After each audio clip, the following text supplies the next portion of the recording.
Yeah, welcome to the Gleam fishing channel. You'll see today we're in a slightly different environment. I sort of felt that it was more important to have our next guest comfortable than get him to climb down a ladder to the Gleam at low tide. I did a bit of checking and it appears that my insurances don't cover breaking a minister of the Crown. So here we are in the lovely Rutherford Hotel with Minister Shane Jones, our Honourable Minister Shane Jones. So welcome, Shane. Yeah, greetings, guys. Kia ora. Yeah, look, thanks for coming, and I understand you've got an incredibly busy role. I mean, just looking down here, I mean, you're obviously the Minister of Oceans and Fisheries, Minister for Regional Development, Minister of Resources, Associate Minister for Finance and Energy. Do you sleep realistically? Well, it's funny, I just came back with one of my staff members from the Pacific Islands up in Niue. We were dealing with issues related to Pacific fisheries, and I was told by my wife that I hadn't slept in my own bed for about 3 weeks.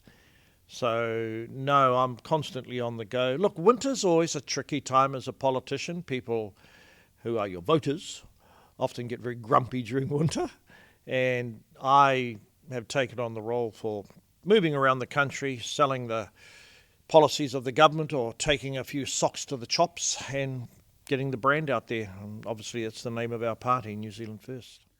And you do a great job. And look, firstly, I'd like to really thank you for taking the time to come and meet with a common man like myself. It is a privilege to have you here.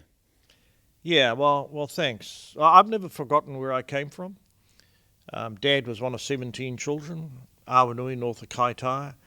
Classic mixer, like a lot of families from Kaitaia, the Māori side and the Delhi, Croatian side and Pākehā side. And my wife and I, we had 7 kids and she passed away. And with my current wife, Dot, we've got about 23 mohopunas and 8 kids. So it just keeps me grounded. So there is no time for sleeping then, by the sounds of that. So what I like to do with the Gleam Fishing Channel is actually get to know the person. So Sure. You've given us a great snapshot. So, most of us have some sort of golden memories. Time we spent with the whānau, places we went, whether it's with our grandparents or parents or kids. So, what sort of golden memories have you got? Things you did when you were younger, things that you might lay in bed at night and go, that was great. Well, I grew up on a farm, bog standard Kiwi rural upbringing, next to our marae. In those days, families like ours, you lugged off to church every Sunday, and then got sent to St. Stephen's School, an Anglican boarding school in Auckland, set up originally by the Anglican Church to provide opportunities for Māori boys, and Queen Victoria was the female equivalent. But I'll tell you one thing I've never forgotten is swimming horses in the tide and hopping off the horse and holding on to the tail as a relatively young boy. We learnt to swim quite early. Our mum was a school teacher, so she was adamant that we learn to swim. Not particularly good swimmers, but we could always keep afloat. And the other pleasurable memories is the 90 Mile Beach. We'd always go out there and get tōheros when we were little boys, gallop the horses, surf casting. And I think why I enjoyed it, because I've got some special memories of my dad going out there and his brothers. And in those days, mate, on Christmas Day, you could look out down the road, and every house had a fire burning in the backyard, and that was people lighting the fire early in the morning to prepare for the hangi. And you'd see scores of fires and wisps of smoke. And even to this day, that brings back, a sort of feeling of contentment, really. Yeah, no, that sounds... we've lost something, haven't we, really? We've sort of lost a bit of connection with each other and those sort of opportunities. But there's certainly, I think there's a bit of a turn. Like, there is, people are focusing on the whānau, and I see we've got, maybe that's a byproduct of the cost of living. We've got more people, multi-generations living together. Yeah. I think, too, we've yet to fathom what's the impact of COVID. Look, for God's sake, I don't want to talk about COVID, but I do think that's just an unintended consequence, and I don't fully understand it, but I know certain things changed. But if we can keep some of those traditional foundation formative values alive, then we won't lose what it means to be a Kiwi. Absolutely, no, I agree 100%. And long may it continue those family traditions. It's what, and look, as they say, no one was laying on, no one ever laid on their deathbed wishing they spent more time working. Yeah. The biggest regrets is not having more time with the whānau and doing those things and reliving the golden memories, isn't it? Really. Yeah. Well, I lived near a wee river as a lad. And it was originally a creek, and then it was turned into a spillway as a part of flood mitigation. Might have been in the 30s, 40s, a long time ago. And we'd go down there and set the net. Probably broke all the rules, but we had a big whānau for. It's a while ago. There might not have been too many, Shane. And the most common fish, even someone who was blind and incapable, was what they call the porori. I think they often affectionately call it black snapper. It's not too bad if it hasn't been on the mudflats. If it has been on the mudflats, it's best smoked and smothered in golden syrup.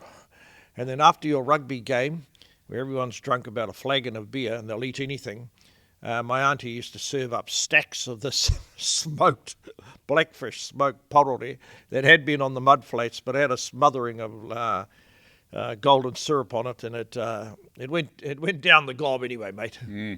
As it does after a jug or so of beer, doesn't it? So it certainly does.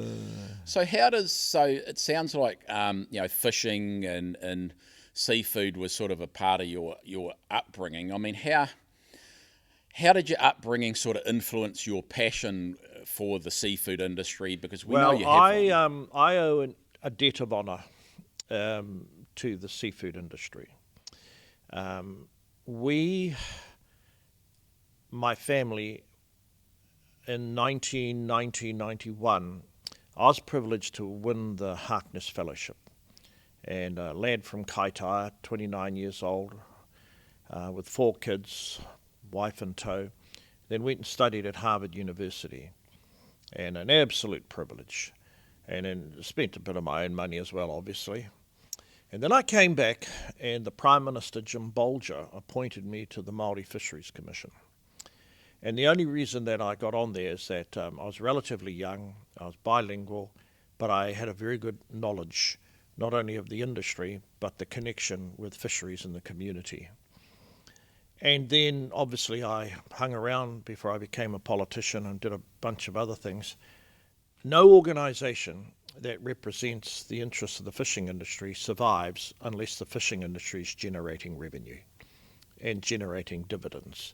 Agreed. So I believe it was the formative contribution that I received in that role that made me the politician I am today.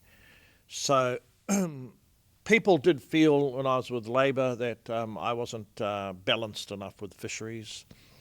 Jacinda Ardern, the last thing she was ever going to do was make me fisheries minister.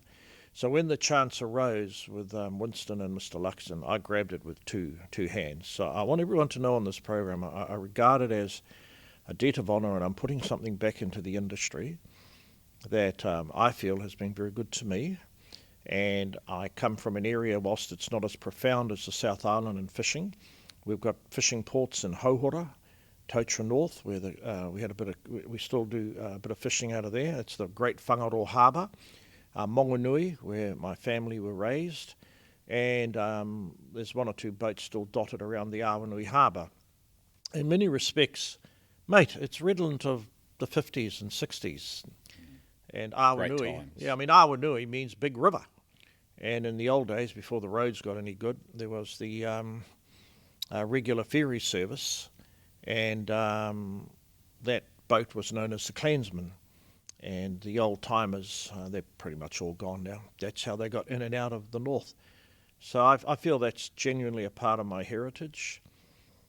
Obviously, we grew up milking cows, so I don't want to deprecate farming, but I have grown up with a sense of affection for the fishing industry.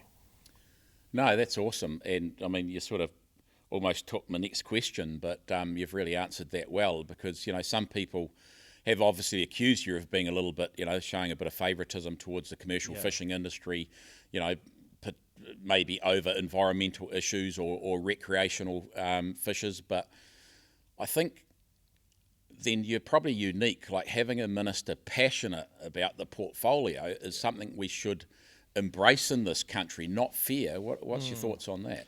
Yeah, well, we're no longer attracting characters quite like myself into politics. Like, I'm 65 and maybe I'm a late bloomer.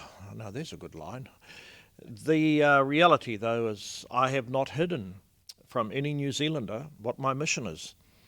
My mission is jobs, growth, development, investment, promoting the escalator of economic advancement. And sure, I do come across sometimes as dismissive for various NGO concerns, but no one's going to go to bed tonight doubting what does Shane Jones stand for. And every time, buddy, I get up to the political mound, I swing the bat. And we appreciate that. We absolutely appreciate that, and we know that takes a toll, and there's a risk sticking your neck out. But we genuinely appreciate it and recognise that, and respect you for that. Why is so? What are they missing? The voters and the NGOs that you mentioned that to be fair, have at times been a little bit dismissive, and there's certainly a bit of mistruth in that about the sustainability of the New Zealand fishing industry. I mean, what have you got to say to them? And what are they missing about the importance of the industry? Well, I think it's the growth of metropolitan culture in New Zealand. A third of the population live, I think, from Taupo north, and that's going to grow and grow and grow. And you just cannot have a massively expanding urban area called Auckland, where a lot of the damage to its surrounding environment's got nothing to do with overfishing. It's got everything to do with the change in habitat. But we do rely on our natural resources. We've got to keep promoting them. We've got to challenge some of the uneven media treatment. From time to time, we've brought problems on ourselves, but then what industry hasn't? I do feel, though, the advent of social media, it's both an opportunity and a threat. I mean, you know as well as I do, I was never a believer in putting surveillance cameras on boats. However, I lost that argument. So at the end of the day, I'm a servant of the government that I'm a part of, and the position of the government is that cameras are a necessary contributor to social licence and whatnot. But I don't believe, for example, that the information captured by cameras should be made available to anyone other than the state for educational or prosecutorial purposes, and obviously they've got to share it with the boats, and because it can easily be used to stigmatise, demonise and misrepresent what is an industry that has got a lot of risks, mate. I mean, it's a wild fishery. Have a look at the boats going over the bloody greymouth bar and tell me that that's not putting your life into the palm of your hand, or the quality and skill of your seamanship, quite apart from the robustness of your boat. Now, I know you've been over it, but and you've actually navigated it, unlike myself. But I'm using that as an example to show, I'm not playing tiddlywinks here, as Tāna Umanga formerly said. Yeah, absolutely. No, that's a good response. And it's good that you appreciate the effort and the time and the risk that people do take to provide us seafood, because it's, some of the oldest professions in the Bible, isn't it? Really, fishing's one of them. That's right. And people forget. So, if I was a young fella and you watch some of these videos of fishing boats and boats going over the Greymouth Bar, and you're looking at you've got a passion for it. I mean, from a government point of view and from a Shane Jones point of view, let's say, you want to start small as an inshore fisherman, and you just want to get out there and get a taste of it, and maybe start your career as a fisherman. I mean, do you think that there's a future for our smaller operators? Well, we've got to make that future happen, and I'm up for that challenge. And I know that the way in which quota is held, that's often a disincentive. You know what I think? Mate, I think future generations of politicians are going to reconfigure the quota system. Nothing lasts forever. And my plea to the big owners of the quota is ensure that that quota empowers and provides an economic growth opportunity for the harvesters. If you don't, then you're making a huge rod for your own back. And at some point in time, the state, through politicians, will intervene and completely invert your business model. I'm going to say that today, and I've said it in the past. I'm 65, and it's not going to be, I can assure you, not in my time. But I just look at the young people coming into politics, and if they feel that there's something grossly unfair, and it's an inhibition to the young people coming through, they're not going to stand for it. Yeah, no, I agree, and change is inevitable, without a doubt. Yeah, we think about the fishing in New Zealand in your lifetime, and you're the real deal. I feel that I've been a contributor, but my mana in the fishing industry is nowhere like yours. And I want to please capture that on record. But I do feel that with the advent of the Māori fisheries settlement, it changed the character of the industry. And it has provided an opportunity for some marginalised elements of the Māori community to get involved, but the real test is the growth of the people, not the wealth of the quota, the growth of the people, so that each generation, such as your good self, replicates itself. And that's my challenge to the Māori tribes and their leadership. Yeah, no, that's a very, very valid point. So no, that's great to have insight, because often people want to know what makes our politicians tick. So you're human. We've confirmed that. You're a fan of the certain industry. Imperfections. You're welcome to Google them. Oh, you could. Yeah, we try and stay away from Google. Those of us that have lived a life, don't we? Because it's not our friend at times. So on a different note, what's your favourite seafood, and how do you have it? Well, let me start telling you what we had a lot of when we were little boys. Fritters. Mum would always, Ma Jones would always, the old wood stove, whip up a feed of tōhiro fritters, tuatua fritters. I grew up eating a lot of mullet, smoked mullet, and Mum would always whip up, or at the marae there were huge boiling pots of mullet. They were either just boiled in water, or it was mixed with milk and whatnot. But when I go out, the Patagonian toothfish, from the odd time I do eat it, I describe that as some of the most delicate tasting fish. However, my kids and myself, when we were rearing them, snapper was the order of the day. I have been educated about blue cod, and I did catch some blue the South cod. Island's kicking in. Yeah, Excellent. Yep. I did catch some blue cod south of the 90-mile beach, much to my amazement. That is interesting. During this summer. Obviously, kina, abalone, paua. My wife doesn't like kina. She's more of an urban Māori. But she enjoys the crayfish. And look, unlike Dad, I don't get gout. So I can eat any seafood. And lots of my cousins are afflicted this wretched gout. But I've been spared that agony. So I can eat any taka, any kaimoana. There's a few things I don't eat. I got crook a while ago on eating dodgy chicken, so I don't like to eat chicken anymore. Yeah, well, in seafood we trust, in chicken, and probably not so much at times. No, that's awesome. So I guess you've probably been seen. You're one of our more colourful, politicians, which we that's what we admire about you. There's a lot of characters in the seafood industry. So have a ponder. So the bluefin are biting down the west coast at the moment. Yep. We've got our boys are out there, boys and girls are out there on the boats chasing the hoki. So it's a very important for our economy. It's a great fishery.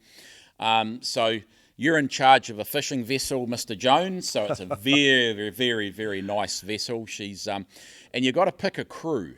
So the mission is you're going to head over the Greymouth Bar, and you're going to go out there and you're going to catch yourself a bluefin tuna amongst the recreational craft out there. So what I want to know is who, thinking of all the parliamentarians and all the politicians that you know, who are your trusted 3 crew, and why are you picking them? Very good question. I'll definitely take Damien O'Connor, a West Coaster.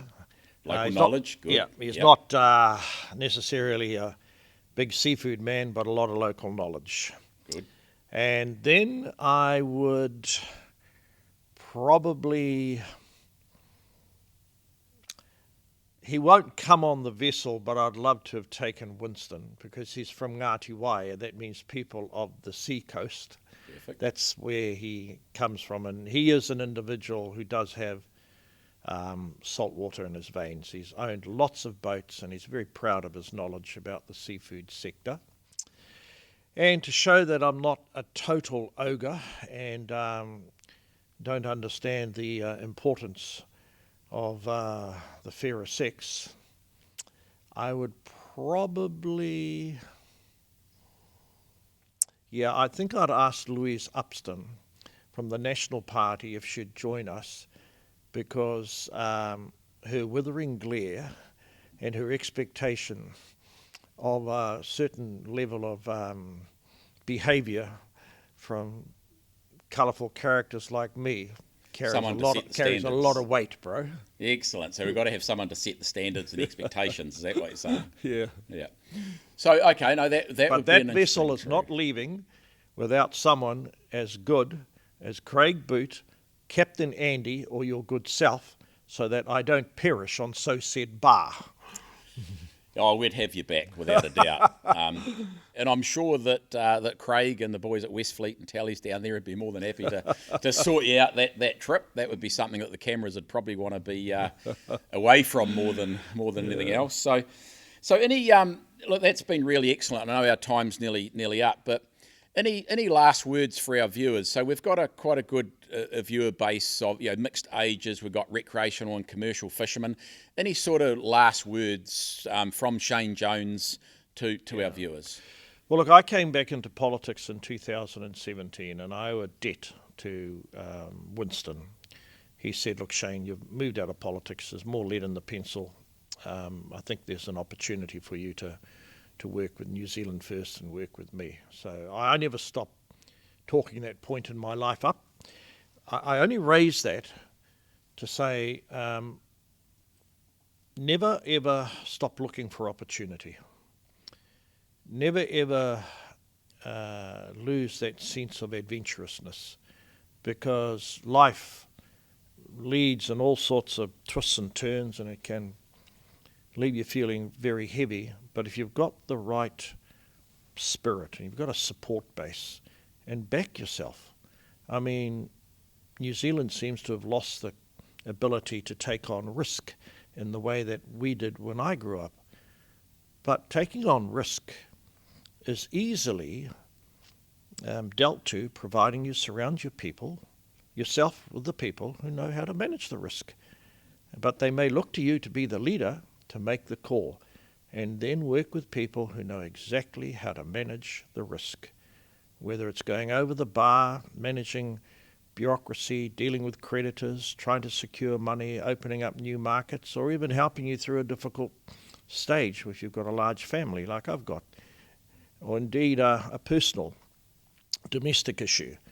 Never ever stop surrounding yourself with people who can either help you manage risk or help you out of struggler's gully. It's certainly how I've endeavoured to live my life, and from time to time I believe I've been a helping hand to others. Fantastic. Look, they're brilliant words, and I want to thank you. And it's really good to have, and positive to have, a pragmatic minister that puts their neck on the line to support those that may not be, the fishing industry may not be the popular vote. Yep. But I want to say, on my time in the industry, that you are a guiding light, and you may not hear it every day, but from the coalface, and I'm sure to the boardrooms in the industry, we value your input and we thank you for everything that you've done for the industry. Oh, well, look, thank you very much, and great opportunity to share some views. But please, viewers, know this from me. I believe I'm acknowledging and delivering on a debt of honour. The fishing industry helped mould me into the politician I've become, and I'm all about reciprocity. Excellent. Thank you very much, Minister, and enjoy the seafood conference, which I know you are about to attend. So, okay, thank you very much. Thank you. So there you go, viewers. The Honourable Shane Jones. So hopefully you enjoyed that. I know that was something pretty unique and special for me. So look, if you like what you see, please subscribe, and we'll see you next on the Gleam Fishing Channel. Thank you.